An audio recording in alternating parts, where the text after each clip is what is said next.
GHMC వార్డుల delimitation పై అభ్యంతరాల గడువును 2 రోజులు పొడిగించింది హైకోర్టు. జనాభా సంఖ్యతో పాటు వార్డుల వారీగా మ్యాప్ ని 24 గంటల్లోపు పబ్లిక్ డొమైన్ లో పెట్టాలని జీహెచ్ఎంసీ కమిషనర్ ని ఆదేశించింది. అయితే ఇదివరకు ఫైనల్ నోటిఫికేషన్ ఇవ్వడానికి డిసెంబర్ 31 డెడ్ లైన్ ఇచ్చారు ఆర్వి కర్ణన్.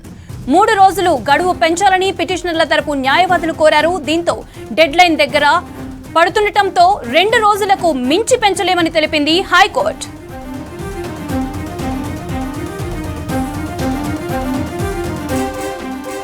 మరోవైపు జీహెచ్ఎంసీ వార్డుల విలీనంపై భారీగా అభ్యంతరాలు వచ్చాయి. ఇప్పటి వరకు 5,905 అభ్యంతరాలు స్వీకరించారు అధికారులు. ఒక్కరోజే 1,283 దరఖాస్తులు వచ్చాయని తెలిపారు అధికారులు. గ్రేటర్ సిటీలోని GHMC head office, zonal, circle ఆఫీసుల్లో అభ్యంతరాలు స్వీకరిస్తున్నారు అధికారులు. హైకోర్టు ఆదేశాలతో ఎల్లుండి వరకు ప్రజల నుంచి అభ్యంతరాలు తీసుకుంటామని తెలిపారు జీహెచ్ఎంసీ అధికారులు.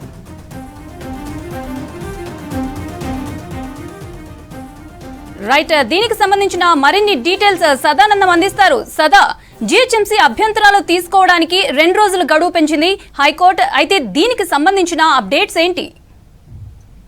జీహెచ్ఎంసీల వార్డుల పునర్విభజన, వార్డుల డీలిమిటేషన్ పై ఇప్పటి వరకు 5,905 అభ్యంతరాలు వచ్చాయి. సో దీనిలో భాగంగా ఈ రోజు ఒక్కరోజే 1,283 అభ్యంతరాలు వచ్చాయి. సో ఈ జిహెచ్ఎంసీ వార్డుల డీలిమిటేషన్ అయ్యాక, అంటే యాక్చువల్ గా గతంలో 150 వార్డులు మాత్రమే ఉండేవి. సో కానీ ఆ తర్వాత ఎప్పుడైతే 27 యుఎల్బీస్, అంటే అర్బన్ లోకల్ బాడీస్ అయినటువంటి 20 మున్సిపాలిటీస్, 7 కార్పొరేషన్లు, ఇవన్నీ కూడా ఓఆర్ఆర్ పరిధిలో ఉండేవి.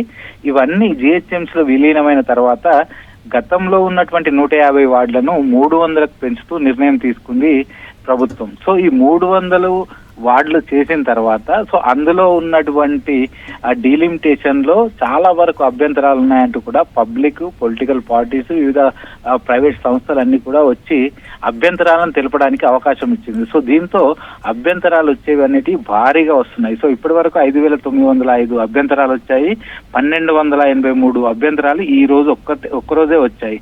సో యాక్చువల్ గా అయితే అభ్యంతరాలు స్వీకరించడానికి ఈ రోజు లాస్ట్ డేట్ ఉండే, కానీ ఇటు ఈ జిహెచ్ఎంసీ డీలిమిటేషన్ ప్రక్రియ అనేది సాఫీగా జరగలేదు, సైంటిఫిక్ గా జరగలేదు అనే అంశం పైన హైకోర్టుకు కొందరు వ్యక్తులు వెళ్లారు. సో దీనిపైన రిట్ పిటిషన్ వేశారు. దీనిపైన విచారణ చేసిన హైకోర్టు ఈ అభ్యంతరాల డెడ్ లైన్ ని ఈ రోజు కాకుండా ఇంకొక 2 రోజులు కూడా తీసుకోవాలని చెప్పింది. అంటే రేపు, ఎల్లుండి ఇంకొక 2 రోజులు కూడా పబ్లిక్ నుంచి వచ్చే అభ్యంతరాలన్నింటినీ కూడా స్వీకరించాలి.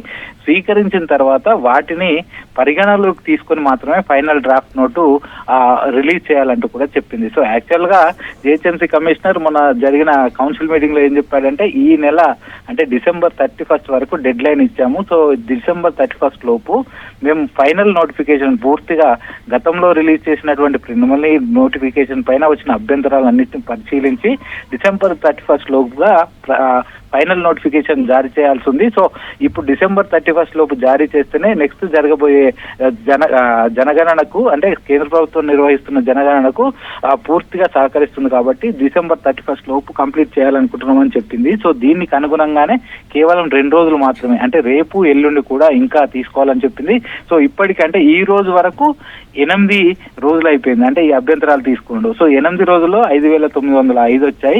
ఇంకొక 2 రోజులు హైకోర్టు ఆదేశాల మేరకు రేపు, ఎల్లుండి కూడా ఈ పూర్తిగా ఈ అభ్యంతరాలు పబ్లిక్ నుంచి, పొలిటికల్ పార్టీస్ నుంచి వచ్చేటివన్నీ కూడా తీసుకుంటామని చెప్తున్నారు.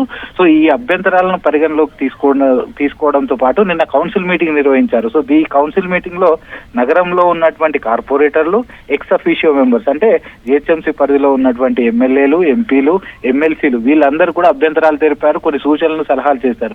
వాటన్నిటిని పరిగణలోకి తీసుకొని ఒక 10 రోజుల పాటు దీనిపైన ఎక్సర్సైజ్ చేస్తాం. అంటే గతంలో ప్రిలిమినరీ నోటిఫికేషన్ ఇచ్చాం. సో దానిపైన ఇప్పుడు వచ్చిన అభ్యంతరాలు, వీటన్నిటినీ ఎక్సర్సైజ్ చేసిన తర్వాత, స్టడీ చేసిన తర్వాత ఫైనల్ డ్రాఫ్ట్ నోటిఫికేషన్ రిలీజ్ చేస్తామంటూ కూడా జిహెచ్ఎంసీ అధికారులు చెప్తున్నారు. సో ముఖ్యంగా ఈ అభ్యంతరాలు ఎక్కువగా ఏమొస్తున్నాయంటే, వార్డుల విభజన అనేది శాస్త్రీయంగా జరగలేదు, కొన్ని వార్డుల్లో తక్కువ జనాభా ఉంది, కొన్ని వార్డుల్లో ఎక్కువ జనాభా ఉంది.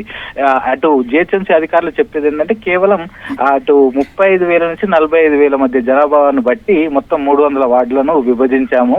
సో దానిలో 10% తక్కువ కావచ్చు, 10% ఎక్కువ కావచ్చు, అంతే ఉంటుందంటూ అధికారులు చెప్పారు. కానీ ఆన్ఫీల్డ్ వచ్చే వరకు డైరెక్ట్ గా చూస్తే కొన్ని ప్లేసెస్ లో 18,000 ఓట్లే ఉన్నాయి, 18,000 జనాభానే ఉంది. మరికొన్ని వార్డుల్లో మాత్రం 60,000 వరకు జనాభా ఉంది. సో ఇది ఎట్లా చేశారు, ఇది శాస్త్రీయం కాదంటూ కూడా వాళ్ళు చెప్తున్నారు. ఇంకా ఇదే కాకుండా ఒకే వార్డు 2-3 అసెంబ్లీ సెగ్మెంట్ లో ఉంటుంది. సో దానివల్ల కూడా ఇబ్బందులు ఏర్పడే అవకాశాలు ఉన్నాయి. కాబట్టి అది కూడా రెక్టిఫై చేయాలి, దాన్ని కూడా కరెక్ట్ చేయాలని ఇంకొందరు కోరుతున్నారు. ఇంకొందరు బడంగ్పేట్ కానీ, జల్పల్లి కానీ, తుర్కయాంజాల్ కానీ వాళ్ళంతా కూడా మమ్మల్ని చార్మినార్ జోన్ లో కలపొద్దు, కేవలం తీసుకొచ్చి మమ్మల్ని సపరేట్ గా జోన్ ఏర్పాటు చేయాలి, లేకపోతే ఎల్బీ నగర్ లో కలపాలంటూ కూడా వాళ్ళు అడుగుతున్నారు. సో ఇట్లాంటివి చాలా వరకు వస్తున్నాయి. కొన్నేమో వీళ్ళు కేవలం న్యాచురల్ బౌండరీస్ అంటే నాలాలు కానీ, హైవేస్ కానీ, రైల్వే లైన్స్ ఆధారంగానే పూర్తిగా వార్డులో విభజన చేశారు. కానీ యాక్చువల్ గా గతంలో కొన్ని చోట్ల ఇప్పుడు మేము ప్రస్తుతం ఉన్నటువంటి బస్తీ వేరే వార్డులో ఉండేది, ఇప్పుడు వేరే వార్డులోకి వెళ్ళింది, కానీ మమ్మల్ని ఆ వార్డులోనే కలపాలంటూ ఇంకొంతమంది. సో ఇట్లా డిఫరెంట్ కారణాలతోటి మొత్తం 5,905 అభ్యంతరాలు వచ్చాయి. సో హైకోర్టు ఆదేశాల మేరకు రేపు ఎల్లుండి కూడా పూర్తిగా అభ్యంతరాలు స్వీకరిస్తామని అయితే అధికారులు చెప్తున్నారు. సో ఈ అభ్యంతరాలు అన్ని స్వీకరించిన తర్వాత ఒక 10 days పాటు వీటిపైన స్టడీ చేసిన తర్వాతనే ఫైనల్ నోటిఫికేషన్ రిలీజ్ చేస్తామని అధికారులు చెప్తున్నారు. హైదరాబాద్ మరో క్రీడా వేడుకకు వేదిక అయింది. తెలంగాణ బాస్కెట్బాల్ అసోసియేషన్ ఆధ్వర్యంలో కోట్ల విజయభాస్కర్ రెడ్డి స్టేడియంలో తెలంగాణ ప్రో బాస్కెట్బాల్ లీగ్ నిర్వహిస్తున్నారు. మొత్తం 6 టీంలు పాల్గొంటున్నాయి.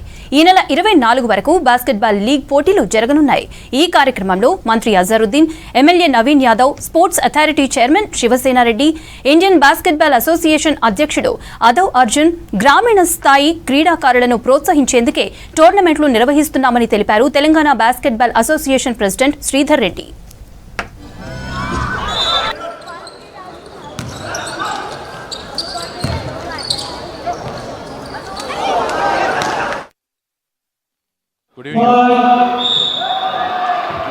Good evening, everyone. I'm happy to declare today Telangana Basketball Association with a new league here. So almost 6 teams here to participating. All corporates, almost good corporates participating here. So on behalf of Basketball Federation of India, I wish all the players, coaches and referees, particularly the new elected president, secretary, my best wishes. Because we need a league system, how cricket is succeed in IPL. So Basketball Federation of India is going to start a league in 2026. So before Telangana State Association, today's opening ceremony, it's really encouraging all players. I requested the Telangana Basketball Association to ensure to start a women league also. They are going to start women league in January month. Telangana Premier Basketball League first leg అంటే first phase event చేస్తూ ఉన్నాము. Already గతంలో pro season చేసినాము, ఆ తర్వాత ఇప్పుడు first leg చేస్తూ ఉన్నాం. మొత్తం 6 టీమ్స్ మీరు చూసారు ఇక్కడ, రంగారెడ్డి రైజర్స్ అని, హైదరాబాద్ బ్యాటర్స్ అని, ఇట్లా 6 teams. Telangana states best 72 players are playing here. 16వ తారీఖు నుంచి అంటే ఇవాటి నుంచి 24వ తారీఖు వరకు ఒక టోర్నమెంట్ కొనసాగుతుంది. అచ్చం ఇండియన్ ప్రీమియర్ లీగ్ క్రికెట్లో ఎట్లయితుందో దాని తరహాలోనే 6 టీమ్స్ని ఆక్షన్లో పార్టిసిపేట్ చేశారు. 6 ఓనర్లు ఉన్నారు. ప్లేయర్స్ని వాళ్ళు ఆక్షన్ చేశారు. వాళ్ళలో ప్లేయర్స్ని కొంతమందిని అంటే ఫ్రమ్ 25,000 to 2.5 lakhs వాళ్ళను ఓన్ చేసుకున్నారు. They are all playing now. మొత్తం దేశంలోనే ఈ రకంగా ఆక్షన్ చేసి టీమ్ ఓనర్స్ని బట్టి లీగ్ చేస్తున్నటువంటి తొలి basketball association Telangana basketball association. Basketball క్రీడను మరింతగా అభివృద్ధి చెందడానికి ప్లేయర్లకు ఒక మంచి అవుట్లుక్, ఒక మంచి chance to display their talent ఇది చేసినాం. ఇంకా బాగా భవిష్యత్తు జనవరిలో విమెన్ లీగ్ కూడా చేయబోతా ఉన్నాం. తర్వాత ఎంటైర్ తెలంగాణ కోసం తెలంగాణ క్లబ్ బాస్కెట్బాల్ లీగ్ చేయబోతున్నాం. ఆల్రెడీ స్కూల్ లీగ్ వార్సిటీ అని చేశాం. దాని తర్వాత మీకు వచ్చేసి కాలేజ్ లీగ్, ఇట్లా ఆల్ సెక్షన్లో చేస్తాం. ఆల్రౌండ్ డెవలప్మెంట్ ఆఫ్ బాస్కెట్బాల్ అనేది మా ఒక ఉద్దేశం. సో దట్ ప్లేయర్స్కి మంచి ఆపర్చునిటీస్, ఎంప్లాయ్మెంట్ అనుకోండి, ఎడ్యుకేషన్ అనుకోండి. హైదరాబాద్ బేగంపేటలోని హైదరాబాద్ పబ్లిక్ స్కూల్లో గ్రాండ్ గా సీనియర్ నేషనల్ ఆర్చరీ ఛాంపియన్షిప్ పోటీలు జరుగుతున్నాయి. ఈ కాంపిటీషన్స్ కి ముఖ్య అతిథిగా వీసీఎండీ సోని బాలాదేవి హాజరయ్యారు. ఈ పోటీలో వివిధ రాష్ట్రాలకు చెందిన 971 మంది ఆర్చర్లతో పాటు junior world champion Chikitha, Arjuna awardee Sheetal Devi పాల్గొన్నారు. త్వరలోనే హైదరాబాద్ లో ఆర్చరీ ప్రీమియర్ లీగ్ నిర్వహిస్తామన్నారు. ఒలింపియన్స్ ని తయారు చేయటమే తమ లక్ష్యమన్నారు నిర్వాహకులు. హైదరాబాద్ లో ఈ పోటీలు జరగడం సంతోషంగా ఉందన్నారు తెలంగాణకు చెందిన ఆర్చర్లు. మన ఇది కంట్రీ నుండి అన్ని స్టేట్స్ యూటీస్ అక్కడి నుంచి పార్టిసిపేట్ చేస్తున్నారు. దాదాపు 900 ఆర్చర్స్ ఇక్కడ పార్టిసిపేట్ చేస్తున్నారు. ఇప్పుడు ఫస్ట్ 4-5 డేస్ నుండి నడుస్తూ ఉంటున్నాయి. రేపు ఫైనల్ ఉంటుంది. ఆల్మోస్ట్ 2 ఈవెంట్స్ ఇండియన్ ఇంకా కంపౌండ్కి ఆల్రెడీ అయిపోయినాయి. ఇవాళ రికర్వ్ స్టార్ట్ అవుతుంది. సో రేపు ఫైనల్ ఉంటుంది. ఇప్పుడు రికర్వ్ కానీ అయితే అంత లాస్ట్ ఒలింపిక్స్లో కూడా ఆల్రెడీ క్వార్టర్ ఫైనల్స్ వరకు ఆల్రెడీ వచ్చేసినారు. సో లైక్ రికర్వ్ ఇవాళ ఈవెంట్ ఇంకా చాలా క్రూషియల్, చాలా ఇంపార్టెంట్ ఉంది. సో నెక్స్ట్ ఒలింపిక్స్లో like we have potential archers too. Hayathnagar highway dangerous గా మారింది. వనస్థలిపురం, హయత్ నగర్, ఆటో నగర్లలోని కాలనీల ప్రజలు హైవే రోడ్డు దాటడానికి ఇబ్బంది పడుతున్నారు. 6 వరుసల హైవే 2 సర్వీస్ రోడ్లని క్రాస్ చేసి వెళ్తున్నారు స్థానికులు. దీంతో రోడ్డు దాటే సమయంలో యాక్సిడెంట్ కి గురై చనిపోతున్నారు. ఫుట్ఓవర్ బ్రిడ్జ్లు నిర్మించాలని కోరుతున్నారు స్థానిక ప్రజలు. ఈ ప్రాంతాల్లో వెహికల్స్ యూటర్న్ తీసుకోవాలన్నా నరకమే అంటున్నారు వాహనదారులు.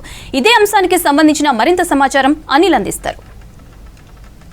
హైదరాబాద్ నగరంలోని హయత్ నగర్లో ఉన్నటువంటి 6 వరుసల రహదారి డేంజరస్గా మారింది. సో నిత్యం వేలాది మంది పబ్లిక్ అక్కడ ఇబ్బందులు పడుతున్నారు. అధిక సంఖ్యలో ప్రమాదాలు జరుగుతున్నాయి. అసలు హయత్ నగర్ అటు వనస్థలిపురం ఆటో నగర్ నుండి హయత్ నగర్ వరకు ఉన్నటువంటి 6 వరుసల రహదారి అక్కడ సిచ్యువేషన్ ఎలా ఉంది? మనకు బ్యాక్ కనిపిస్తున్నటువంటి ఆటో నగర్ నుండి ఇటు హయత్ నగర్ వరకు కూడా ఈ రహదారి ఉంటుంది. 2 సర్వీస్ రోడ్లు ఉంటాయి, మధ్యలో హైవే ఉంటుంది. దాటాలంటే నిత్యం పబ్లిక్ నరకయాతన పడాల్సి ఉంటుంది. గతంలో కూడా చాలా ప్రమాదాలు జరిగాయి. ఈ సర్వీస్ రోడ్తో పాటు ఈ రహదారికి సంబంధించి కూడా నిత్యం ఉద్యోగులు, స్టూడెంట్స్, తర్వాత వివిధ పనులకు వెళ్ళేవారు ఎక్కువ సంఖ్యలో ఉంటారు. చాలా కాలనీస్ ఉంటాయి. ఈ విజయవాడ జాతీయ రహదారి నుంచి పక్కనే ఉన్నటువంటి చాలా కాలేజీకి ఇక్కడ నుంచి వెళ్తుంటారు. సో స్థానికులు ఉన్నారు, ఒకసారి మాట్లాడించే ప్రయత్నం చేద్దాం. సో ఇక్కడ ఈ పరిస్థితి ఎప్పటి నుంచి ఉంది? రోజు ప్రమాదాలు జరుగుతూనే ఉంటాయా? పెద్ద కాలనీ ఇది, lecturers colony. Main thing only lecturers colony, ఐఫై RTC colony, Vinayaka Nagar colony, next Hayath Nagar. Full rush ఉండేది ఇదే కాలనీ. అమ్మ టెంపుల్ ఉంది, రామాలయం అని వెనుక ఉంది టెంపుల్. ఫుట్ఓవర్ బ్రిడ్జికి సంబంధించి ఏమైనా నిర్మిస్తామని హామీ ఏమైనా ఇచ్చారు? 1 మంత్ అయ్యి సార్ ఇప్పటికి. వేసి మెజర్మెంట్ కూడా తీసుకుర్రు, చెక్ చేసారు. ఏదో ఫ్లైఓవర్ అది మెట్రో వస్తుందని చెప్పి కొద్దిగా దాని డిస్టర్బెన్స్ ఆపేసారు. ఈ రోజు ఇట్లానే దాటుతుంటారా మీరు? రోజు ఇట్లే దాటామండి, దాటడానికి ఇబ్బంది అవుతుంది. ఈడ ఎప్పుడు చూడు అటు 10 మంది ఇటు 10 వెళ్తూనే ఉంటారు, వస్తూనే ఉంటారు, పోతూనే ఉంటారు. ఈడ హైవే ఎట్లా వేసింది, ఒక ప్రబంధం లేదు. దీనికి ఏదైనా ఒకటి బందోబస్తు చేయకపోతే చాలా ప్రమాదం. ముందు బ్రిడ్జి కానీ ఏదైనా ఒకటి చేయాలి ఇమీడియట్లీ. ఐరన్ కమాన్ అన్నా లేకపోతే బ్రిడ్జ్ అనే వేయాలి. ఇక్కడ లేకపోతే మటుకు చాలా ప్రమాదాలు జరుగుతాయి. ఇప్పటికే ఎన్నో అయినాయి. భవిష్యత్తు ఇప్పుడు చూస్తున్నాం. ఈ రోడ్డు దాటాలంటేనే మాకు వణుకు పుడుతుంది, అంత ఘోరంగా ఉందండి. ఇప్పుడు ఈ రోడ్డు ఇది స్టార్ట్ అయినా కానీ చూస్తూనే ఉన్నా. ఇప్పుడు నేను ఉండేది ఇక్కడ దగ్గర 20 సంవత్సరాల నుంచి ఉంటుంది. ఈ రోడ్ అసలు ఫ్లైఓవర్ వేయాలి, ఇది ఇక్కడ పక్క వేయాల్సింది. ఎందుకంటే చిన్నపిల్లలు, పెద్దోళ్ళు ఎంత ట్రాఫిక్, అసలు రోడ్ దాటాలంటే భయపడతారు. పక్క నుంచి బస్సు ఎక్కాలనే ఇతను రావాలి. ఇప్పుడు దీపాలని అతను పోవాల్సిందే పక్కగా. ఈయనైతే అది వేయాలి. మేడం, రోజు ఎట్లా రోడ్ ఇట్లనే దాటుతారు? చాలా ఇబ్బంది అవుతుంది సార్. రోడ్డు దాటడం అంటే అసలు ఇక్కడ ఉన్నంత వరకు అయితే చిన్నపిల్లలు, స్పీడు, బ్రేకులు, చాలా ఇబ్బందిగా ఉంది సార్. ఈ రోడ్డు కొంచెం అర్జెంటుగా కొంచెం ఫ్లైఓవర్ కట్టించి ప్రజల ప్రాణాలకి సేఫ్టీ చేయాలని కోరుకుంటున్నాము. ఎన్ని రోజుల నుంచి చూస్తారు ఇట్లా మీరు? నేను ఇక్కడ చేయబట్టి 3 సంవత్సరాలు అవుతుంది సార్. 3 సంవత్సరాల నుంచి అదే చేస్తాను. రోడ్డు దాటే టైంలో ఎట్లాంటి సిచ్యువేషన్ ఫేస్ చేస్తున్నారు పబ్లిక్? 6 వేసినప్పటి నుంచి ఇట్లా ఉంది. ఇక్కడ మెయిన్ సెంటర్ ఇది, కానీ ఇక్కడ ఫ్లైఓవర్ లాంటిది ఒకటి అది వేస్తే బాగుంటుంది. కానీ మెయిన్ పొద్దుగాల విద్యార్థులు వస్తుంటారు, ఆ పిల్లలకి చాలా ఇబ్బంది ఉంది.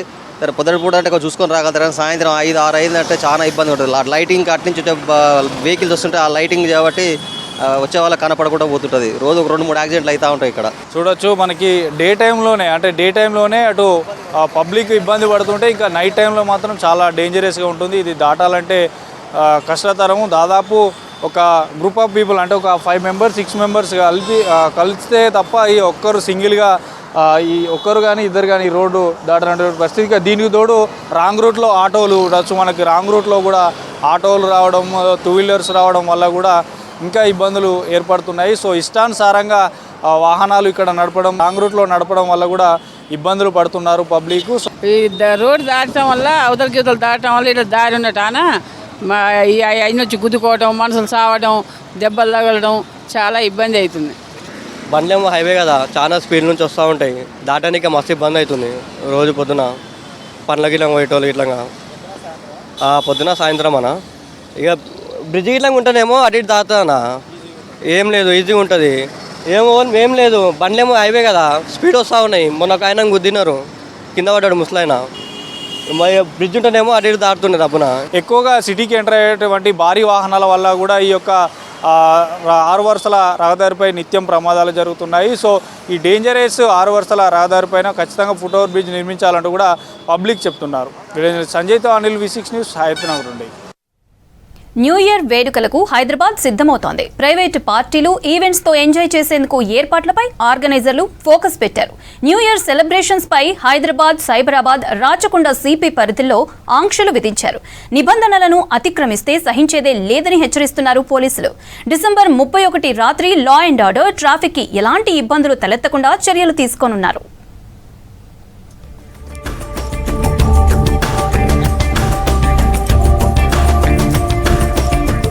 డిసెంబర్ 31 ను ఫుల్ జోష్గా సెలబ్రేట్ చేసుకునేందుకు సిద్ధమవుతున్నారు హైదరాబాద్ వాసులు. దీంతో జనానికి ఇబ్బందులు రాకుండా లా అండ్ ఆర్డర్ పై ఫోకస్ పెట్టారు పోలీసులు. న్యూ ఇయర్ వేడుకలు అర్ధరాత్రి 1 గంట వరకు ముగించాలని, ఈవెంట్ 10 రోజుల ముందే ఏర్పాట్లపై నిర్వాహకులు ఇన్ఫర్మేషన్ ఇవ్వాలని పోలీసులు ఆదేశాలిచ్చారు. న్యూ ఇయర్ ఈవెంట్కు ఎంతమంది వస్తారు, ఎంత కెపాసిటీ అనే దానిపై అనుమతి తీసుకోవాలన్నారు. ఎట్టి పరిస్థితుల్లోనూ కెపాసిటీకి మించి పాసులిచ్చి పార్కింగ్, ట్రాఫిక్ ఇబ్బందులు కలిగించవద్దని వార్నింగ్ ఇచ్చారు. ముందుగా ఎవరైతే ఈవెంట్ కండక్ట్ చేద్దాం అనుకుంటున్నారో వారందరూ కూడా బిఫోర్ అంటే ఎర్లీగా మీరు పర్మిషన్ సిపి గారికి, మన గౌరవ సిపి గారికి అప్లై చేసుకొని పర్మిషన్ తీసుకోవాలి. టికెటెడ్ ఈవెంట్ అయితే, ఒకవేళ నాన్ టికెటెడ్ ఈవెంట్ అయితే అంటే 2 రకాలు ఉంటాయి అందులో ఈవెంట్స్లో కూడా. ఒకటేమో టికెట్స్ పెట్టి కండక్ట్ చేయడం, అదొకటి. రెండోది నాన్ టికెటింగ్, ఓన్లీ టికెట్ లేకుండా చేయడం. సో నాన్ టికెటింగ్ అయితేనేమో మా గౌరవ డీసీపీ గారు కూడా దీనికి పర్మిషన్ ఇవ్వడం జరుగుతుంది. అంటే స్మాలర్ ప్రోగ్రామ్స్ అయితే నా లెవెల్లో జరుగుతాయి, పెద్ద మేజర్ ఈవెంట్స్ అయితే మాత్రం సిపి గారి లెవెల్లో. వీటన్నిటి కూడా కొన్ని గైడ్లైన్స్ ఉన్నాయండి. ఏం గైడ్లైన్స్ ముఖ్యంగా ఏంటంటే అప్ టు 10 వరకు ఈ సౌండ్ సిస్టమ్ ఏదైతే ఉంటుందో బయట, అంటే ఇండోర్ కాకుండా బయట ఏదైనా ప్రోగ్రామ్ కండక్ట్ చేస్తారు, అందులో మీరు సౌండ్ సిస్టమ్ ఏదైతే పెడతారో అది 10 లోపల క్లోజ్ చేయాలి as per guidelines of the high court. ఒకవేళ ఇన్సైడ్ అయితే మాత్రం దానికి కొంత టైం ఉన్నది.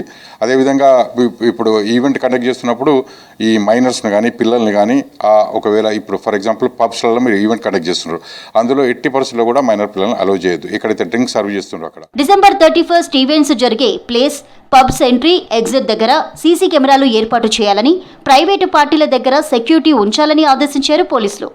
పార్టీలో అశ్లీల డ్యాన్సులకు అనుమతి లేదన్నారు. మిడ్ నైట్ డీజేలు, సౌండ్లతో ఇతరులకు ఇబ్బంది కలిగించొద్దని సూచించారు.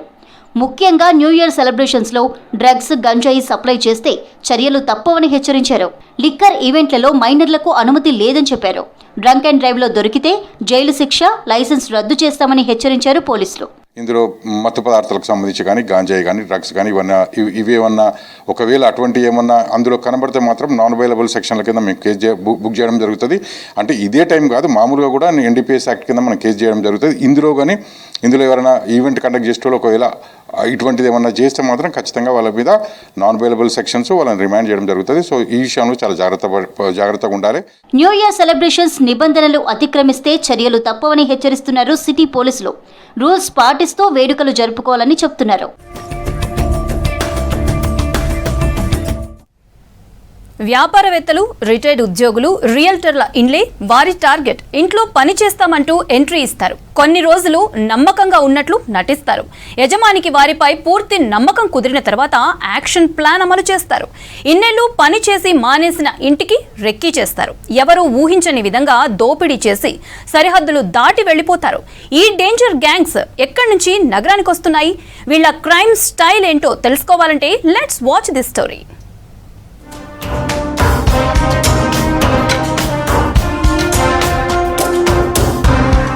గ్రేటర్ హైదరాబాద్లోని ధనవంతులను టార్గెట్ చేశాయి నేపాల్ గ్యాంగ్స్.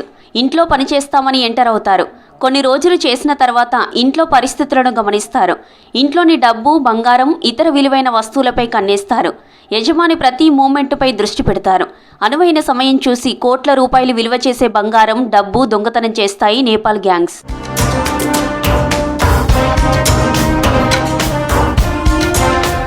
మాదాపూర్, నేరేడ్మెట్, మలక్పేట్, దోమలగూడ, కార్ఖానా వంటి ప్రాంతాల్లో నేపాల్ గ్యాంగ్స్ పలు దోపిడీలు చేశాయి. ఇంట్లో ఎవరూ లేని సమయంలో ఇంటిని లూటీ చేసి కొందరు వెళ్తే ఇంట్లో ఉన్నవారికి భోజనంలో మత్తుమందు ఇచ్చి బంగారం, డబ్బు తీసుకొని పరారయ్యాయి. అయితే వీళ్ళు సరిహద్దులు దాటితే పట్టుకోవడం కష్టమంటున్నారు పోలీసులు.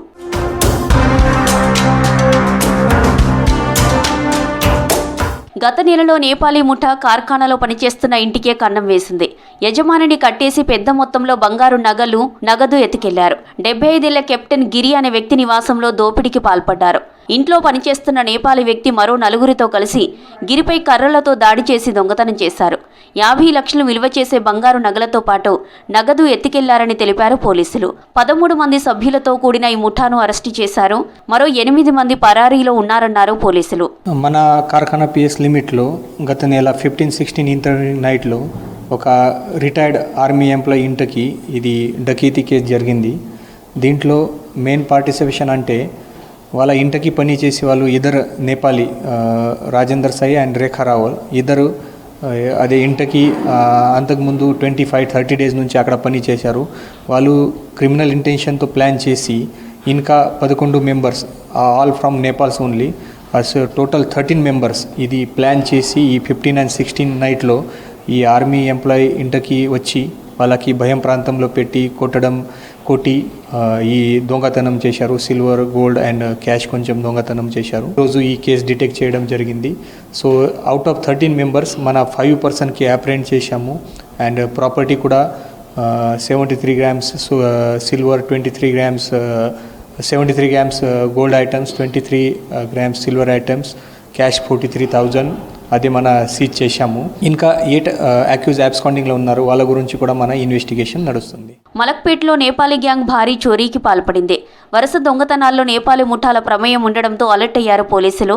ఈ కేసులో 50 లక్షల నగదు, 30 తులాల బంగారం, 40 తులాల వెండి దొంగిలించి పారిపోయారు. కేసు నమోదు చేసి సీసీ కెమెరాలు, ఫోన్ నంబర్ల ఆధారంగా దర్యాప్తు చేస్తున్నారు పోలీసులు. నేపాలీ నుంచి వచ్చి పర్సన్ కావచ్చు, తర్వాత మన లోకల్ కూడా వేరే ప్రాంతం నుంచి మన వచ్చి పర్సన్, అందరూ క్రిమినల్ ఇంటెన్షన్ లేదు. ఈ కొంతమంది పర్సన్కి క్రిమినల్ ఇంటెన్షన్ ఉంది. దీని గురించి నేను చెప్తున్నాను కి ప్రతి పర్సన్కి మన క్యారెక్టర్ వెరిఫికేషన్, యాంటీసిడెంట్ వెరిఫికేషన్ చేస్తే తో కంపల్సరీ మన ప్రాపర్గా ఇది డొమెస్టిక్ హెల్ప్ కావచ్చు, సెక్యూరిటీ కావచ్చు, వీ క్యాన్ ప్రొవైడ్.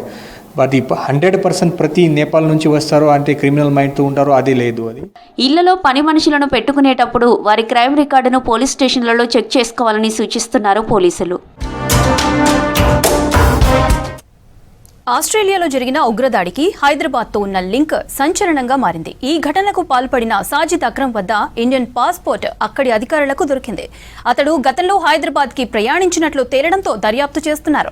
ఇదే అంశంపై హైదరాబాద్ టోలీ చౌకీ నుంచి మరింత సమాచారం ధనరాజ్ అందిస్తారు. సిడ్నీలో ఉన్నటువంటి బాండీ బీచ్లో యూదులను టార్గెట్గా చేసుకొని మారణ హోమానికి పాల్పడ్డటువంటి సాజిద్, అతని కొడుకు నవీద్ అక్రమ్ ఇద్దరు కూడా మొత్తం పెద్ద ఎత్తున తుపాకులతోటి విరుచుకుపడి అక్కడ ఉన్నటువంటి 15 మందిని స్పాట్లోనే కాల్చివేశారు. మరో 40 మంది కూడా కాల్పులు జరగా వాళ్ళంతా తీవ్రమైనటువంటి గాయాల పాలయ్యారు.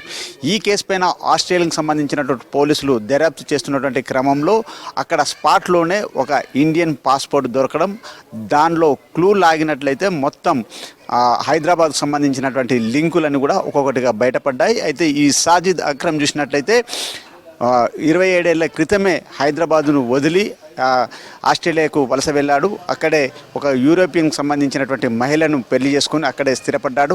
ఆ తర్వాత కూడా అతనికి నవీద్ అనే కొడుకు కూడా ఉండడం. ఆ తర్వాత చూసినట్టయితే మొత్తం ఈ కేసుకు సంబంధించినటువంటి దర్యాప్తు చేస్తున్నటువంటి క్రమంలో సాజిద్ అక్రమ్ మొత్తం 27 ఏళ్ల కాలంలో చూసినట్టయితే 5 సార్లు మాత్రమే హైదరాబాద్కు వచ్చినట్లుగా ఇప్పటికే పోలీసులు గుర్తించారు.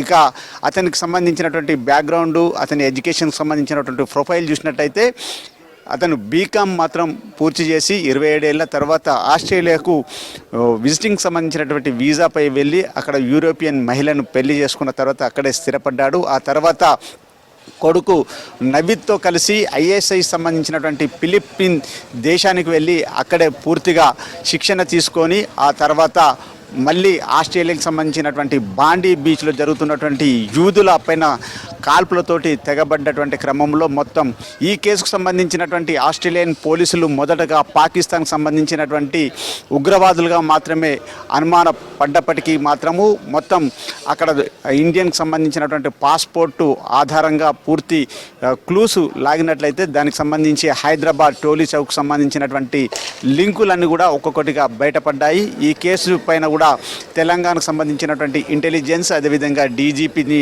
పూర్తిగా ఈ దర్యాప్తు కొనసాగుతున్నటువంటి క్రమంలో ఇక సాజిద్ అదేవిధంగా నవీద్ అక్రమ్ సంబంధించినటువంటి ఈ ఇద్దరికి సంబంధించినటువంటి ప్రొఫైల్ పైన కూడా మొత్తం తెలంగాణలో కానీ హైదరాబాద్లో కానీ వీరిపైన ఐఎస్ఐ సంబంధించి ఉగ్రవాదులతో కానీ ఎలాంటి నెట్వర్క్ మాత్రం ఇప్పటికీ గుర్తించలేదు. గతం సంబంధించినటువంటి ఎలాంటి నేరాలకు సంబంధించినటువంటి రికార్డులు మాత్రం లేదని డీజీపీ స్పష్టం చేశారు. ఇక ఈ ప్రాంతం సంబంధించి సాజిద్ అక్రమ్ సోదరుడైనటువంటి డాక్టర్గా ఆయన పనిచేస్తున్నారు. ఆయన తండ్రి చూసినట్టయితే సాజిద్ అక్రమ్ తండ్రి గతంలో చూసినట్టయితే దుబాయ్కు వెళ్ళాడు. ఆ తర్వాత ఆయన దుబాయ్లోని ఒక డిఫెన్స్లో పనిచేయడం జరిగింది. ఇద్దరు కలిసి కూడా ఫిలిప్పీన్లో ఉన్నటువంటి ఐఎస్ఐ సంబంధించినటువంటి ఉగ్రవాద శిక్షణ తీసుకొని ఆ తర్వాత వాళ్ళు డిసెంబర్ 14వ తేదీన యూదులు జరుపుతున్నటువంటి ఒక పండుగకు సంబంధించినటువంటి ఉత్సవాలలో పూర్తిగా యూదులనే టార్గెట్ చేసుకొని కూడా తండ్రి కొడుకులు కాల్పలకు తెగబడ్డారు. తెలంగాణకు సంబంధించినటువంటి ఇంటెలిజెన్స్ పోలీసులు కావచ్చు, అదేవిధంగా డీజీపీ శివధర్ రెడ్డి దర్యాప్తు క్రమంలో గతం సంబంధించినటువంటి ఎలాంటి నేర రికార్డులు లేకపోవడం, సాధికి సంబంధించినటువంటి వ్యవహారంలో పూర్తిగా ఎలాంటి అపోహలు కానీ ఎలాంటి రాంగ్ సంబంధించినటువంటి ఫేక్ న్యూస్ను స్ప్రెడ్ చేయొద్దని కూడా డీజీపీ కూడా వివరణ ఇవ్వడం జరిగింది. సాజిద్ కావచ్చు, అతని కుమారుడు ఇద్దరు కూడా ఐసీస్ సంబంధించినటువంటి ఉగ్రవాద మాడ్యూల్స్ తోటి పనిచేయడం అనేది చాలా వరకు తమకు విస్మయానికి గురి చేసింది. కుటుంబ సభ్యులంతా కూడా ఇల్లు ఖాళీ చేసి పూర్తిగా ఇక నుంచి వెళ్ళిపోయారు. స్థిర చరాస్తికి సంబంధించినటువంటి పూర్తిగా అతను అమ్మేసి ఆస్ట్రేలియాలోనే స్థిరపడ్డాడు. కాబట్టి తమకు ఈ ఘటనకు సంబంధించి ఎలాంటి పూర్తిగా లింకులు లేవు. దాంతోపాటు తమకు ఉన్నటువంటి బంధుత్వం కూడా పూర్తిగా లేదు. పోలీసులకు చెప్తున్నటువంటి ఇన్ఫర్మేషన్, ఈ ఇన్ఫర్మేషన్ ఆధారంగా కూడా పోలీసులు పలు కోణాల్లో కూడా దర్యాప్తు చేస్తున్నారు. ఎందుకంటే సిడ్నీలో తెగబడ్డటువంటి మారణ హోమానికి ఈ కేసును ఆస్ట్రేలియాకి సంబంధించినటువంటి పోలీసులతో పాటుగాను ఇండియన్ పోలీసులు, ఇంటెలిజెన్స్ సంబంధించినటువంటి పోలీసులు పూర్తిగా హైదరాబాద్ పైన ఫోకస్ పెట్టారు. ఇక దర్యాప్తు సంబంధించినటువంటి వ్యవహారంలో తెలంగాణ డీజీపీ శివధర్ రెడ్డి నేతృత్వంలో ఇక సాజిద్ నవీద్కి సంబంధించినటువంటి ఏదైతే క్రిమినల్ సంబంధించినటువంటి రికార్డులు మాత్రం ఇప్పటికీ ఏవీ లేవు. అదేవిధంగా ఐసీస్ సంబంధించినటువంటి మాడ్యూల్స్ కావచ్చు, ఉగ్రవాద నెట్వర్క్ సంబంధించినటువంటి వ్యవహారాలకు సంబంధించినటువంటి ఇన్పుట్స్ మాత్రం తెలంగాణలో లేవని మాత్రం డీజీపీ స్పష్టం చేశారు. కెమెరామెన్ శ్యామ్తో ధనరాజ్, టోలీ చౌకీ నుంచి హైదరాబాద్, V6 న్యూస్. మహిళలు అభివృద్ధి చెందడానికి వారికి మరింత స్వేచ్ఛ ఇవ్వాలన్నారు మంత్రి వివేక్ వెంకటస్వామి. హైదరాబాద్లో నిర్వహించిన కౌన్సిల్ ఫర్ సోషల్ డెవలప్మెంట్ కార్యక్రమంలో పాల్గొన్నారు మంత్రి వివేక్ వెంకటస్వామి. కాంగ్రెస్ ఇన్ఛార్జ్ మీనాక్షి నటరాజన్ నేటి కాలంలో మహిళలు వ్యవసాయం, నిర్మాణ రంగం, ఆధునిక వృత్తుల్లో పురుషులతో సమానంగా పనిచేస్తున్నారని తెలిపారు మీనాక్షి నటరాజన్. ఈ కార్యక్రమంలో వివిధ రంగాలకు చెందిన ప్రముఖులు పాల్గొన్నారు.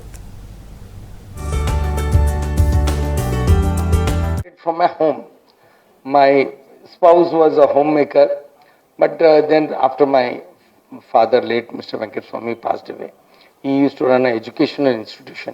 So I made her in charge of that educational institution. And I must say, she has produced wonderful results.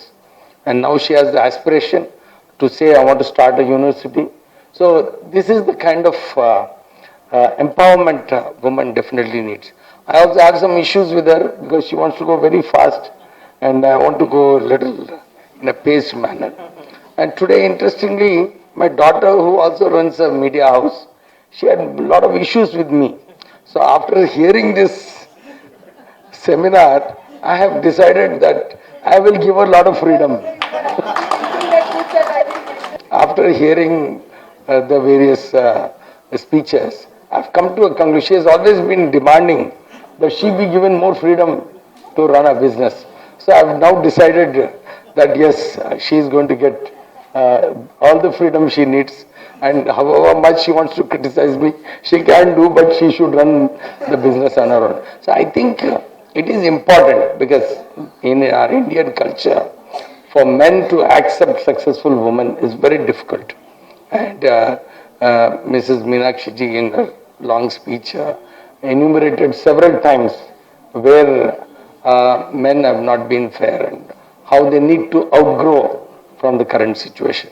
So I think all of us needs to respect the new changes that are taking place. We need to accept these changes. We need to give more freedom, give more space for these new ideas and thoughts.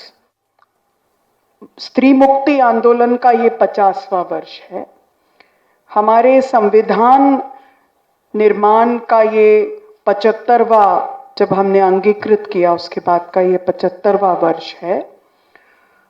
और एक ऐसे समय में हम ये बातचीत कर रहे हैं जबकि कुछ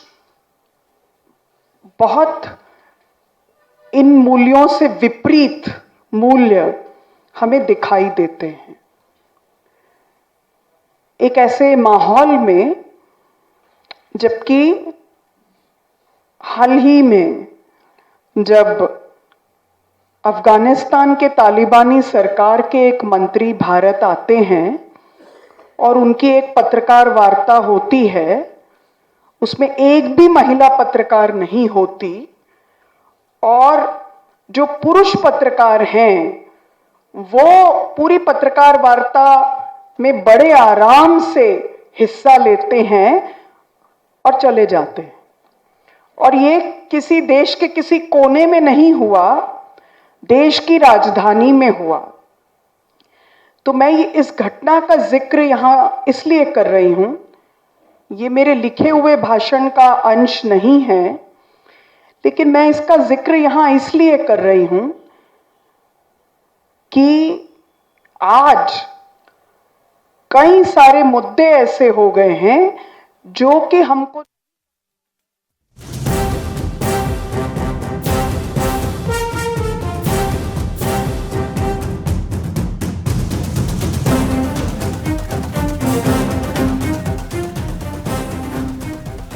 జగిత్యాల జిల్లా పైడిపల్లి గ్రామంలో ఉద్రిక్తత నెలకొంది.